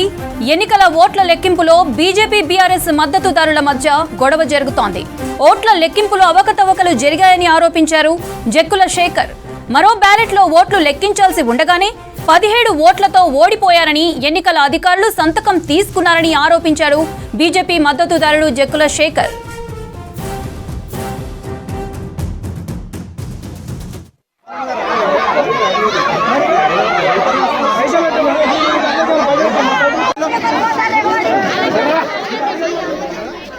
మరో బ్యాలెట్లో ఓట్లు లెక్కించకుండానే ఓటమిపై సంతకం ఎలా తీసుకుంటారని ఆగ్రహం వ్యక్తం చేసింది జక్కుల శేఖర్ వర్గం. ఇరు వర్గాల మధ్య వాగ్వాదం జరిగింది. పోలింగ్ గేట్ ముందు కూర్చుని నిరసన వ్యక్తం చేశారు గ్రామస్తులు. రీకౌంటింగ్ చేయాలని డిమాండ్ చేశారు జక్కుల శేఖర్ వర్గీయులు. ఇరు వర్గాల రాళ్ల దాడులు చేసుకోవడంతో వారిని కట్టడి చేయడానికి పోలీసులు గాల్లోకి కాల్పులు జరిపారు.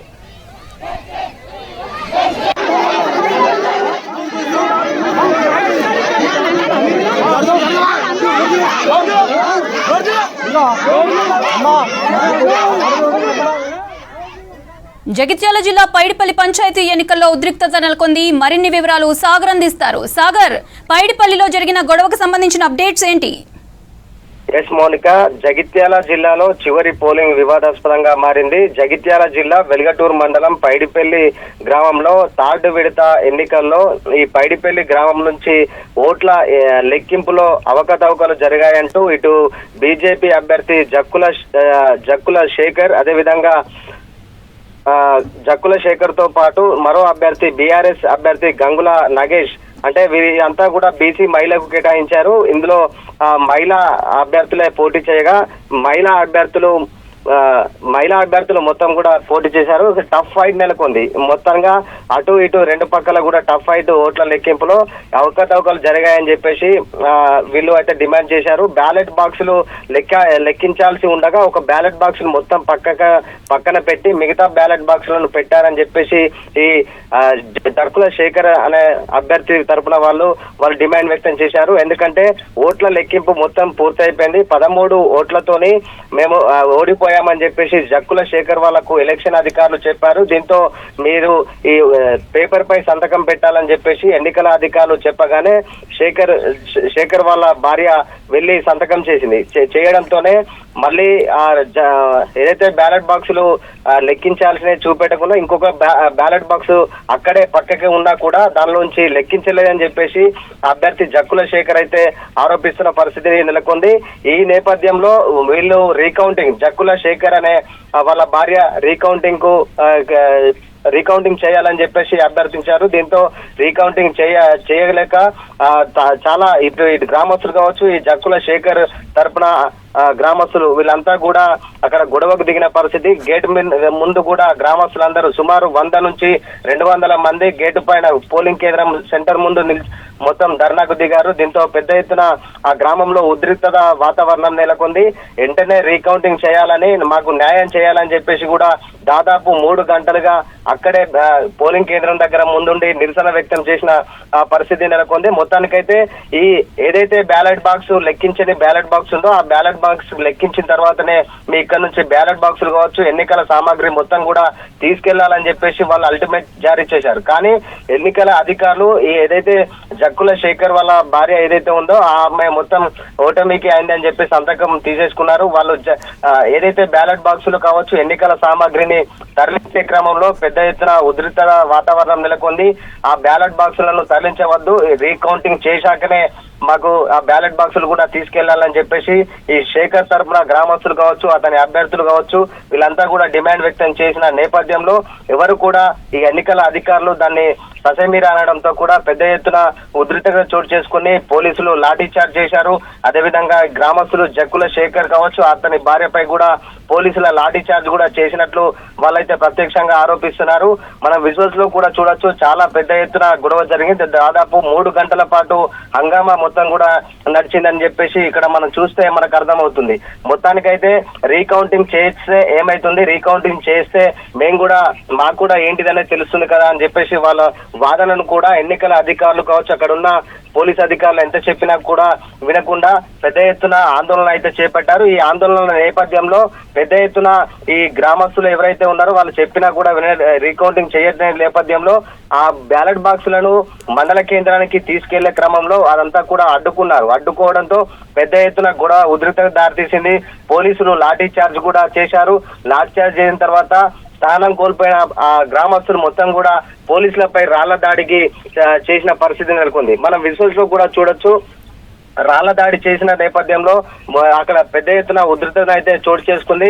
ఎట్టకేలకు చివరికి మొత్తానికైతే ఎన్నికల అధికారులు కావచ్చు, వాళ్ళతో ఎవరైతే అభ్యర్థులతో ఇద్దరితో మాట్లాడి ఎంత చెప్పినా కూడా వినకుండా మొత్తానికైతే ఈ అభ్యర్థి ఓటమి అని చెప్పడంతో గ్రామస్తులందరూ అడ్డం తిరిగిన పరిస్థితి నేపథ్యంలో దాదాపు 3 గంటల పాటు పెద్ద హంగామా అయితే జరిగిందని చెప్పుకోవచ్చు. మొత్తానికైతే మాకు న్యాయం జరిగేంత వరకు, మాకు జక్కుల శేఖర్ కి న్యాయం జరిగేంత వరకు, రీపోలింగ్ చేసేంత వరకు కూడా మేము ఇక్కడ నుంచి వెళ్ళామని చెప్పేసి అక్కడ కూర్చున్న పరిస్థితి నేపథ్యంలో ఎట్టకేలకు పోలీసులు వచ్చి మొత్తం ఇరు వర్గాలను కూడా చెదిరేసి మొత్తం బ్యాలెట్ బాక్సులను కావచ్చు, ఎన్నికల సామాగ్రిని అయితే తీసుకువెళ్లిన పరిస్థితి అయితే నెలకొంది. ఇట్లా ఓవరాల్ గా మొత్తానికి ఆ గ్రామంలో వచ్చేసి 2500 ఓట్లు ఉన్నాయి.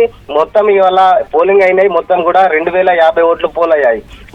ఈ లీడ్ లో అప్పటి వరకు మొత్తం 8 వార్డుల వరకు కూడా ఈ శేఖర్ అనే అభ్యర్థి వాళ్ళ భార్యనే లీడ్ లోనే ఉంది. కానీ ఎవరైతే ఈ లీడ్ లో ఉన్న ఒక్కసారిగా మొత్తం ఓట్ల లెక్కింపు అయిపోయిందని చెప్పేసి 13 ఓట్లతో శేఖర్ భార్య ఓడిపోయిందని చెప్పేసి సంతకం తీసుకోవడంతో, సంతకం తీసుకున్నాక మరో బ్యాలెట్ బాక్స్ వాళ్ళ ముందుకు తీసుకురావడంతో కూడా ఇదంతా జరిగింది అని చెప్పేసి వాళ్ళైతే చెప్తున్నారు.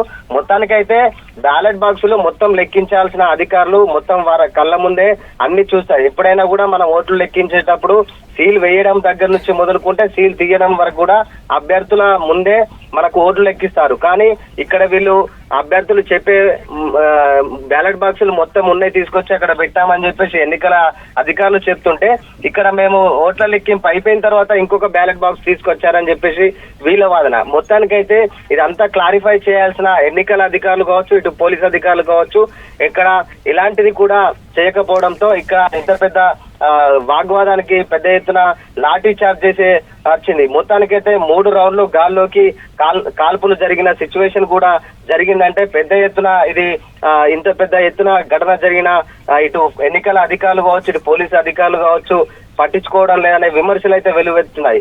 మొత్తానికైతే ఈ పైడిపల్లి గ్రామానికి సంబంధించిన ఏదైతే పోలింగ్ ఉందో ఈ పోలింగ్ లో జరిగినది మొత్తం కూడా రీకౌంటింగ్ చేయాలని చెప్పేసి ఈ జక్కుల తరపున వాళ్ళైతే గ్రామస్తులు అయితే డిమాండ్ అయితే వ్యక్తం చేస్తున్న పరిస్థితి కనిపిస్తుంది. మరోవైపు ఏంటంటే ఇక్కడ ఇంతకుముందు బీఆర్ఎస్ లీడర్ల ఇదంతా పని అని చెప్పేసి మరో వాదన కూడా వినిపిస్తుంది. ఎందుకంటే స్థానికంగా పెద్ద ఎత్తున రాజకీయ పలుకుబడి ఉన్న నేపథ్యంలో వాళ్ళు ఇలా చేశారని చెప్పేసి మరో వాదన కూడా ఎవరైతే ఈ జక్కుల శేఖర్ సంబంధించిన అభ్యర్థులు కావచ్చు, వాళ్ళ బంధువులు కావచ్చు అయితే పెద్ద ఎత్తున ఆరోపణలు అయితే చేస్తున్న పరిస్థితి కనిపిస్తుంది. మొత్తానికైతే ఈ చివరి విడత అంతా ప్రశాంతంగా జరిగిందని చెప్పేసి మనం అనుకుంటే చివరిగా లాస్ట్ లో ఓట్ల లెక్కింపు చివరిలో జిల్లా వ్యాప్తంగా జగిత్యాల జిల్లాలో మొత్తం ఇదైతే హాట్ టాపిక్ గా మారింది, ఇది ఒక సంచలనంగా మారిందని కూడా చెప్పుకోవచ్చు. ఎందుకంటే గాల్లోకి కాల్పులు జరపడం, పోలీసులపై ప్రజలు గ్రామస్తులందరూ కూడా పోలీసులపై రాళ్లు రువ్వుకోవడంతో పెద్ద ఎత్తున ఇట్లా అయితే కొనసాగింది. ఈ ఘటనలో ఇటు కార్ల వెహికల్స్ కావచ్చు, పోలీసుల వెహికల్స్ కావచ్చు కూడా పెద్ద ఎత్తున అద్దాలు కావచ్చు కూడా మొత్తం ధ్వంసమైన పరిస్థితి కనిపిస్తుంది. Okay, right, thank you Sagar.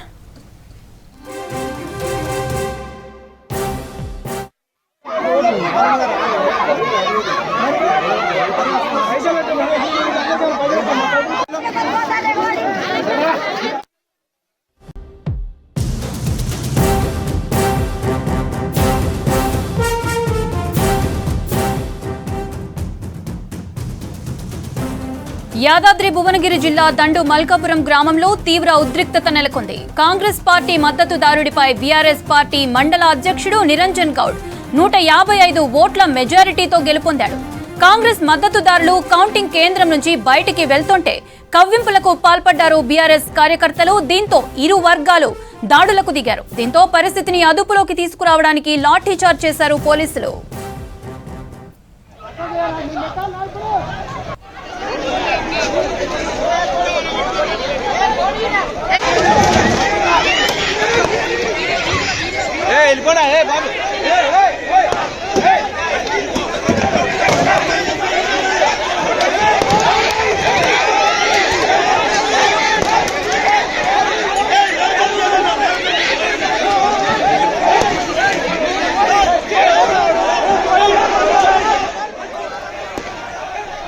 Right, మరిన్ని డీటెయిల్స్ శేఖర్ అందిస్తారు. శేఖర్, మల్కాపురం గ్రామంలో జరిగిన ఉద్రిక్తతకు సంబంధించిన అప్డేట్స్ ఏంటి? మౌనిత, ఉమ్మడి నల్గొండ జిల్లాలో 3వ విడత కౌంటింగ్ సంబంధించి పూర్తయింది. అన్ని చోట్ల కూడా రిజల్ట్ వచ్చింది. కానీ చౌటుపల్లి డివిజన్లోని యాదాద్రి భువనగిరి జిల్లా చౌటుపల్లి డివిజన్లోని చౌటుపల్లి మండలం దండు మల్కాపూర్ లో ఉద్రిక్తతకు దారితీస్తుంది. అక్కడ బీఆర్ఎస్ పార్టీకి సంబంధించి, కాంగ్రెస్ పార్టీకి సంబంధించి హోరాహోరైన ఎన్నికల ప్రచారం చేశారు. కౌంటింగ్ సంబంధించి కూడా పూర్తయింది. కాంగ్రెస్ పార్టీ అభ్యర్థిపై బీఆర్ఎస్ పార్టీకి సంబంధించిన మండల అధ్యక్షుడు గొట్కారి నిరంజన్ గౌడ్ 155 ఓట్ల మెజారిటీతో గెలిచాడు. అయితే గెలిచిన తర్వాత కాంగ్రెస్ పార్టీ అభ్యర్థి బయటకు వస్తుండగా కొంత బీఆర్ఎస్ పార్టీకి సంబంధించిన కార్యకర్తలు కవింపులకు గురి చేశారని చెప్పి వాళ్ళు ఆబ్జెక్షన్ చెప్పడంతో అక్కడున్న వాళ్లకు 2 వర్గాల మధ్య ఘర్షణ వాతావరణం చోటు చేసుకుంది. వెంటనే అలర్ట్ అయిన పోలీసులు చెదరగొట్టే ప్రయత్నం చేశారు. చెదరగొట్టే ప్రయత్నం చేసేటప్పటికి కూడా 2 పార్టీలకు సంబంధించిన కార్యకర్తలు కావచ్చు, నాయకులంతా కూడా ఒకరిపై ఒకరు దూసుకుపోవడంతో లాఠీ చార్జ్ చేయాల్సి వచ్చింది. దాంతో పోలీసులపై కూడా రాళ్లు రువ్వారు. అక్కడ ఉద్రిక్త పరిస్థితి ప్రస్తుతం నెలకొంది. ఈ కాంగ్రెస్ పార్టీకి సంబంధించి కావచ్చు, బీఆర్ఎస్ పార్టీకి సంబంధించి కావచ్చు, మండల పార్టీ అధ్యక్షులది ఆ సొంత గ్రామం దండు మల్కాపూర్. వాళ్ళు అంటే ఇద్దరు కూడా ఎన్నికల ప్రచారం ఎంత సీరియస్ గా చేశారో ఓట్లను కూడా అంతే సీరియస్ గా తెచ్చుకోగలిగారు. దాంతో అక్కడ ఫస్ట్ నుంచి కూడా కొంత రెండు వర్గాల మధ్య గొడవ ఉంది. దాంతో గత కొన్ని రోజుల నుంచి అక్కడ పికెటింగ్ ని ఏర్పాటు చేశారు పోలీసులు. దాదాపు 15 మంది పోలీసులతోటి రోజు అక్కడ గస్తీ నిర్వహించడం, అదేవిధంగా ఎలక్షన్స్ అయిపోయే వరకు కూడా పికెటింగ్ నిర్వహించారు. మరోవైపు ఈ రోజు అక్కడ కౌంటింగ్ ఎలక్షన్స్ కు దృష్టిలో పెట్టుకొని అక్కడ ఇద్దరు ఏసీపీలతో పాటు సిఐలని ఎస్ఐలని అదనపు ఫోర్స్ ను కూడా ఏర్పాటు చేశారు. ఎప్పటికప్పుడు వెబ్ క్యామ్లు, సీసీ కెమెరాలతో పాటు మొత్తం కూడా వీడియో రికార్డింగ్ లను కూడా ఏర్పాటు చేశారు. చెక్ పోస్టులను ఏర్పాటు చేశారు, బారికేడ్స్ కూడా పెట్టారు. అయినప్పటికీ కూడా రెండు వర్గాల మధ్య ఇప్పుడు రాత్రి సమయంలో ఘర్షణ వాతావరణం చోటు చేసుకుంది. ఇప్పుడు ప్రస్తుతం అయితే పోలీసులు ఇద్దరిని రెండు వర్గాలకు సంబంధించిన కార్యకర్తల నాయకులందరినీ కూడా చెదరగొట్టే ప్రయత్నం చేస్తున్నారు. ప్రస్తుతం ఇంకా కూడా అక్కడ ఉద్రిక్త పరిస్థితి ఉన్నది Mounitha. Okay, thank you Shekhar.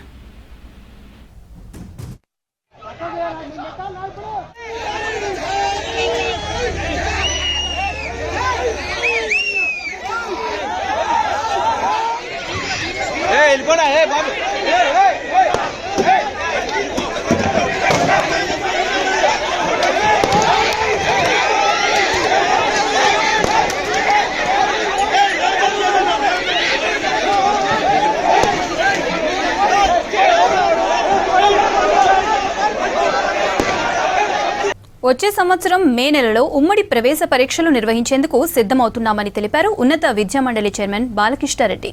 PG syllabus లో మార్పులపై దృష్టి సారించామన్నారు. ప్రభుత్వ డిగ్రీ, పీజీ కాలేజీల బలోపేతం కోసం బడిబాట కార్యక్రమం మాదిరిగా కాలేజీ బాట నిర్వహిస్తామని తెలిపారు. ప్రైవేటు కాలేజీలను తనిఖీలు చేస్తామంటున్న విద్యామండలి చైర్మన్ బాలకృష్ణారెడ్డితో Vijay Sharma face to face.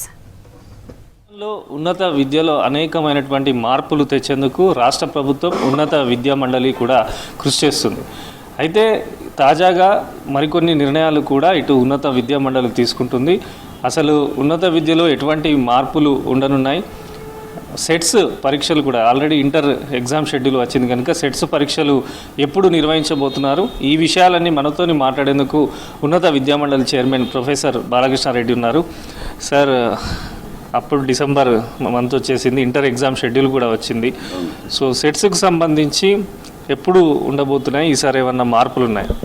మార్పులు ఏముంటాయి కానీ అంటే సెట్స్ ఏంటంటే మీకు తెలుసు, సెట్స్ నిర్వహించాలంటే అన్నీ చూడాలి. ఒకటి ఎగ్జామ్స్, వాళ్ళకు కొంత మనం 45 days టైం ఇవ్వాల్సి వస్తుంది. తర్వాత జేఈ అట్లాంటి సెంట్రల్ ఎగ్జామ్స్ ఏమన్నా వస్తున్నాయా అవి చూడాలి. మళ్ళీ మన ఎవరైతే ఈ సెట్స్ కండక్ట్ చేసే ఇప్పుడు ఈ టెక్నాలజీ వాళ్ళు ఉంటారు కదా, వాళ్ళతోటి టైం తీసుకోవడం, ఇట్లా ఈ ప్రాసెస్లు అయితే మేము మొదలు పెట్టాము ఆల్రెడీ. సో ఇంకా కావాల్సినటువంటి అప్రూవల్స్ కూడా గవర్నమెంట్ నుంచి తీసుకురావడానికి ప్రయత్నాలు అవుతున్నాయి. తప్పకుండా పోయినసారి చాలా చక్కగా అందరం కలిసి ఒక టీం వర్క్గా చక్కగా చేశాము, ఏ ఇష్యూ లేకుండా. ఈసారి కూడా లాస్ట్ టైం కొన్ని ఇన్నోవేషన్స్ చేశాము. ఇప్పుడు మాక్ కౌన్సిలింగ్ అని, లేకుంటే జియో ట్యాగింగ్ అని, అట్లాంటివి కొన్ని అవి చాలా స్టూడెంట్స్కు మంచి రిజల్ట్స్ ఇచ్చినాయి. పేరెంట్స్ నుంచి కూడా మంచి అప్రిషియేషన్ వచ్చింది. అట్లాగనే ఈసారి కూడా మనం ఏం చేద్దామంటే ఇక ఒకసారి సెట్స్ స్టార్ట్ అయినాక మళ్ళీ ఒకసారి అందరితోటి డిస్కస్ చేసి ఇంకేమన్నా పొరపాట్లు అయినాయా లాస్ట్ టైము, మరి వాటిని సర్దిద్ది చక్కగా చేయడానికి ప్రయత్నం చేద్దాం. ప్రాసెస్ అవుతుంది. జనరల్గా మేల అని అనుకుంటున్నాము. ఇంకా కొంత అప్రూవల్స్కు దానికి దీనికి మేము గవర్నమెంట్ నుంచి కొంత క్లారిటీ రావాలి. మేము వీఆర్ ఇన్ ద ప్రాసెస్. అంటే ప్రధానంగా ఈసారి కొత్తగా కూడా వినిపిస్తున్నది, కాలేజీలకు సంబంధించి నేరుగా ఉన్నత విద్యా మండలి వెళ్ళి కాలేజీలో విద్యార్థులతో మాట్లాడడం. ఇప్పటికే మీరు కొన్ని కాలేజీలు కూడా విజిట్ చేశారు. సో ఎటువంటి నిర్ణయం ఉండబోతుంది అంటే కాలేజీలకు సంబంధించి మొత్తంగా ప్రభుత్వ కాలేజీలా, ప్రైవేట్ కూడా విజిట్ చేస్తున్నారా? ఈ విజిట్కి సంబంధించి ఏ నిర్ణయాలు ఉండబోతున్నాయి సార్? తప్పకుండా ఇవాళ మన సీఎం గారు చూడండి, ఎంతో ఆతృత ఆయనకు, అసలు ఆయన యొక్క కమిట్మెంట్ ఎడ్యుకేషన్కు చూస్తే మేము చాలా తక్కువ పనిచేస్తున్నాం అనిపిస్తున్నది. అందుకొరకు వాళ్ళు ఎప్పుడు కూడా ఏమంటారంటే స్టాండర్డ్స్ను మెయింటైన్ చేయాలి. సరే, కొంత ఫైనాన్షియల్గా గవర్నమెంట్ కొన్నిసార్లు రియంబర్స్మెంట్ అవుతుంది, కొంత కాలేదు, అది కానీ అట్లాని స్టాండర్డ్స్ దగ్గర ఎక్కడ కాంప్రమైజ్ కాకూడదు అనేది సీఎం గారి ఆయన మాకు ఇచ్చిన ఆదేశాలు కూడా అవే. అయితే కొంత ఏమవుతుందంటే ఈ కొన్ని కాలేజెస్ మా దృష్టికి చాలా కంప్లైంట్ కూడా వస్తున్నాయి. ఏంటంటే వాళ్ళు స్టూడెంట్స్ను చేర్చుకుంటున్నారు కానీ సరిగా క్లాసులు చెప్పట్లేదు, సరి అయినటువంటి ఫ్యాకల్టీ లేదు, ఇట్లాంటి కొన్ని కంప్లైంట్లు మాకు వస్తున్నాయి. అయితే నేను కూడా చాలా మటుకు లాస్ట్ 1 year నుంచి దాదాపు 100 కాలేజెస్ తిరుగుతుంటాను. నేను ముఖ్యంగా ఫ్యాకల్టీతో ఇంటరాక్షన్, స్టూడెంట్తో ఇంటరాక్షన్. విద్యా వ్యవస్థలో మార్పు రావాలంటే ఏంటంటే మనకు మెయిన్ స్టేక్ హోల్డర్స్ స్టూడెంట్స్, వాళ్ళ దగ్గరికి నేరుగా పోవడము, వాళ్ళ సమస్యలను అడిగి తెలుసుకోవడం జరుగుతుంది. అయితే కొంత ఇప్పుడు మాకు సూపర్వైజన్ అనేది కూడా అవసరం. కొన్ని కాలేజెస్ ఇలా ముఖ్యంగా ప్రైవేట్ కాలేజీలు ఎట్లా అయిపోయినాయంటే వాళ్ళు సో ఈ ఫీజు రీఎంబర్స్మెంట్ కొరకే కొన్ని కాలేజీలు స్టార్ట్ అయ్యి వాళ్ళు అవుతున్నాయని మాకు ఇటు రిటర్న్ కంప్లైంట్స్ కూడా వస్తున్నాయి. వాటి మీద కొంత దృష్టి పెట్టాలనుకుంటున్నాం. ఎందుకంటే అల్టిమేట్గా మనం అందరం చేయాల్సింది ఏంటంటే విద్యార్థులకు చక్కని విద్య ఇవ్వాలంటే ఏంటంటే కొంత ఇట్లాంటి మ్యానిపులేషన్స్ను కొంత నివారించేందుకు తప్పకుండా ఉన్నత విద్యా మండలి నుంచి కూడా మేము ఆ రకంగా కూడా కొన్ని చర్యలు తీసుకోవాలనేటువంటి ప్రయత్నాలు ఉన్నాము. మేము డిస్కస్ చేస్తున్నాము. ఇంకొకటి ఇప్పుడు నిన్న రీసెంట్గా ఒక సమావేశం జరిగినట్టు కూడా తెలుస్తుంది ఉన్నత అధికారులతోని. ఇప్పటికే పాఠశాలలో బడిబాట మన కార్యక్రమం అది విజయవంతంగా నడుస్తున్నది ప్రభుత్వ పాఠశాలకు సంబంధించి. సో ఉన్నత ఇటు డిగ్రీ కానీ ఈ సంబంధించి పీజీ కాలేజీలలో కూడా ప్రభుత్వ కాలేజీలలో కూడా బడిబాట నిర్వహించాలని చెప్పి ఒక ప్రపోజల్ కూడా వచ్చినట్టు తెలుస్తుంది. ఇది ఎట్లా ఉండబోతుంది సార్? తప్పకుండా అంటే ఏంటంటే కొంత ఇన్ఫర్మేషన్ స్టూడెంట్స్కు రీచ్ కావాలనేటువంటి గవర్నమెంట్ ఉద్దేశం. దానికి నిన్న ఈరోజు కూడా పేపర్లో కూడా రావడం జరిగింది మన విద్యాశాఖ అధికారులు కూడా. ఎందుకంటే హై స్కూల్ లెవెల్లో ఇంటర్ లెవెల్లో కొంత అది మంచి ఫలితాలు ఇచ్చింది కాబట్టి డిగ్రీలో కూడా మనము దాని ఉద్దేశం బడిబాట అంటే ఏంటంటే ఇన్ఫర్మేషన్ పర్కులేట్ అంటే వాళ్ళ దగ్గరికి పోయి చేయాలనేది అదొకటి ఒక లెవెల్ తప్పకుండా చేస్తాము. ఇంకోటి ఏంటంటే విద్యా వ్యవస్థలో సంస్కరణలు అంటే ఏంటంటే మనము మంచి సిలబస్ ఇచ్చి మంచి ఎడ్యుకేషన్ ఇస్తే తప్పకుండా వాళ్ళే మన దగ్గరకు వస్తారు. అది కూడా మీరు తెలుసు గత 5-6 months నుంచి ఈసారి హ్యాపీయెస్ట్ థింగ్ నేను ఈరోజు మీతో షేర్ చేసుకోవడం ఏంటంటే కొంత సిలబస్లో మార్పులు అనేది ఆ దిశగా మనం పయనించినాము. కొంత మార్పులు వచ్చినాయి. ఇంకా ఇది ఎడ్యుకేషను తర్వాత సిలబస్లు ఇవన్నీ ఏంటంటే నిరంతర ప్రక్రియ. ఏదో లాస్ట్ టైం చేసినాము అయిపోయింది అనేది కాదు, దాన్ని కంటిన్యూ చేయాలి. అయితే ఈసారి కూడా ఆ ప్రాసెస్ను మేము కంటిన్యూ చేస్తున్నాం. ముఖ్యంగా ఈసారి ఫోకస్ అయింది ఈ యొక్క పీజీ విద్యలో అసలు సిలబస్ మారలేదు. పీజీ విద్య ఈరోజు ఏమైపోయిందంటే అది సీరియస్గా లేకుండా అయిపోయింది. కాబట్టి మాకు గవర్నమెంట్ నుంచి కూడా కొంత ఆదేశాలు ఏముందంటే కొంత పీజీ విద్యను కూడా కొంత గాడిలో పెట్టాలనేటువంటి ఉద్దేశంతో ఒకటి ఫస్ట్ థింగ్ మనం ఏం చేయాలంటే మార్పులు. ఇప్పుడు యూజీకి ఎట్లయితే సిలబస్ మార్చామో పీజీకి కూడా నేను ఆల్రెడీ వైస్ ఛాన్సలర్స్లకు అందరికీ లెటర్ రాయడం జరిగింది. ఏంటంటే మీ దగ్గర ఏ కోర్సులు ఎంతకాలం నుంచి ఉన్నాయి, కొన్ని కోర్సులు అసలు అడ్మిషన్స్ అయితే లేవు, 3 years 5 yearsలో అడ్మిషన్ కాని కోర్సులు ఏంది. తర్వాత మనము ముందుకు పోవాలంటే ఏంటంటే వాళ్ళని కూడా అడిగాను నేను వైస్ ఛాన్సలర్స్ను ఏంటంటే ఎట్లాంటి కోర్సులు ప్రపోజ్ చేద్దాం మనము నెక్స్ట్ 5 years 10 yearsలో. ఎందుకంటే మారుతుంది, కాలం మారుతుంది. అసలు విద్యా వ్యవస్థలో కూడా అంటే అప్డేటెడ్ కోర్సెస్ ఉండాలి, జాబ్ ఓరియంటెడ్ కోర్సెస్ ఉండాలి, స్కిల్ను మనం ఇంపార్ట్ చేయాలి. ఇవన్నీ మనకు సరే అటు యూజీసీ నుంచి మ్యాండేట్స్ ఇక్కడ మన సెంట్రల్ గవర్నమెంట్కి ఉంది కదా, వాటిని అంతా దృష్టిలో పెట్టుకొని మేము ఏంటంటే ఈ యొక్క సిలబస్ మార్చే ప్రక్రియ ఉంది. తప్పకుండా ఈ బడిబాట డిగ్రీ బడిబాట అందాం మనం, అది కూడా ముందుకు తీసుకుపోతే బాగుంటుంది. విద్యార్థులు డిగ్రీ కానీ పీజీకి సంబంధించిన విద్యార్థులు స్కిల్స్ పెంపొందించేలా ఉన్నత విద్యా మండలి నిరంతరం పనిచేస్తుందని చెప్పి విద్యార్థులకు ఏ ఇబ్బంది లేకుండా అకాడమిక్ వైజ్గా ఇటు సెట్స్ నిర్వహణ కానీ అదేవిధంగా డిగ్రీ పరీక్షలకు సంబంధించి కానీ మొత్తంగా కూడా అన్ని ప్రణాళికాబద్ధంగా నిర్వహిస్తున్నాము, దీనికి అనుగుణంగానే ముందుకు వెళ్తున్నామంటూ కూడా ఉన్నత విద్యా మండలి చైర్మన్ ప్రొఫెసర్ బాలకృష్ణారెడ్డి చెప్తున్నారు. కెమెరా పర్సన్ పురుషోత్తంతో విజయ్, V6 న్యూస్, హైదరాబాద్. హైదరాబాద్ మౌలాలీలో దక్షిణ మధ్య రైల్వేకి చెందిన రైల్వే ప్రొటెక్షన్ ఫోర్స్ ఆధ్వర్యంలో నిర్వహిస్తోన్న 26వ అఖిల భారత పోలీస్ బ్యాండ్ పోటీలను ప్రారంభించారు డీజీపీ శివధర్ రెడ్డి. జాతీయ స్థాయి పోటీల్లో కేంద్ర సాయుధ పోలీసు బలగాలు, వివిధ రాష్ట్ర పోలీసు విభాగాలు, రైల్వే ప్రొటెక్షన్ ఫోర్స్ కి చెందిన బ్యాండ్ బృందాలు పాల్గొని తమ ప్రతిభను ప్రదర్శించాయి. సంగీతంలో సమన్వయం, క్రమశిక్షణ, నైపుణ్యం ద్వారా భారత పోలీసు వ్యవస్థలోని ఐక్యత, సేవాభావాన్ని ఈ పోటీలు ప్రతిబింబించాయి. अखिल भारतीय पुलिस बैंड प्रतियोगिता में 5 बैंड प्रतियोगिता का विजेता भी रहा था।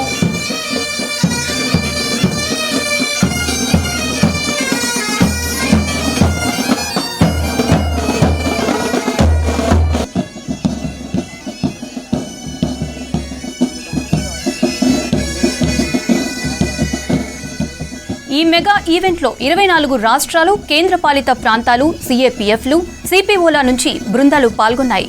1300కు పైగా బ్యాండ్ సభ్యులు ప్రదర్శనలు ఇచ్చారు. ఈ నెల 19 వరకు ఆల్ ఇండియా పోలీస్ బ్యాండ్ పోటీలు జరగనున్నాయి. పోలీసు విభాగాల్లో సంగీత సంస్కృతిని ప్రోత్సహించడం, బలగాల మధ్య స్నేహ భావాన్ని పెంపొందించడం దీని ముఖ్య ఉద్దేశమన్నారు నిర్వాహకులు.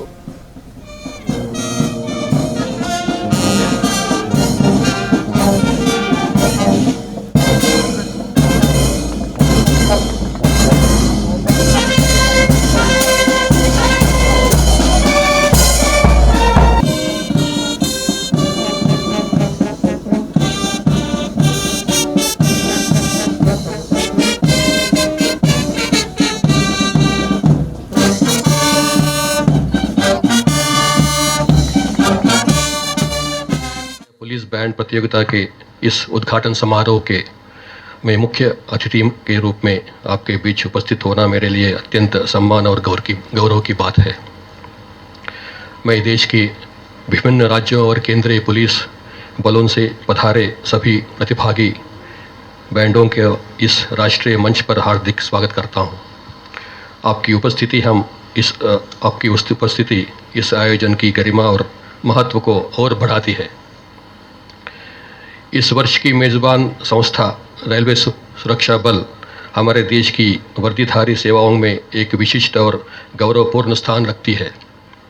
यशो लभस्व के आदर्श वाक्य से प्रेरित आरपीएफ सतर्कता, कर्तव्यनिष्ठा और मानवता का उत्कृष्ट उदाहरण है।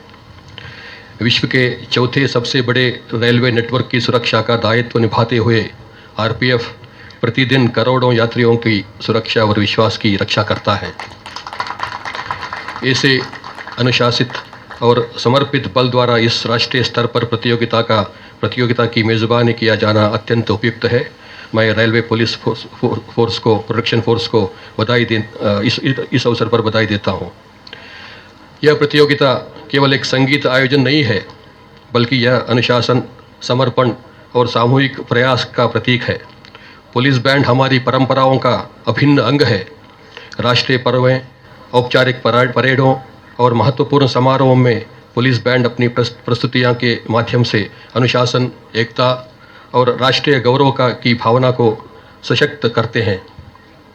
उनके माध्यम से पुलिस और समाज के बीच संवाद और विश्वास भी मजबूत होता है। प्रत्येक बैंड की प्रस्तुति के पीछे निरंतर अभ्यास, समयबद्धता और आपसी तालमेल होता है। ये वही गुण है जो पुलिस सेवा की आधारशिला है। इस प्रतियोगिता के माध्यम से आप न केवल अपनी संगीत प्रतिभा का प्रदर्शन कर रहे हैं, बल्कि सेवा, कर्तव्य और जिम्मेदारी की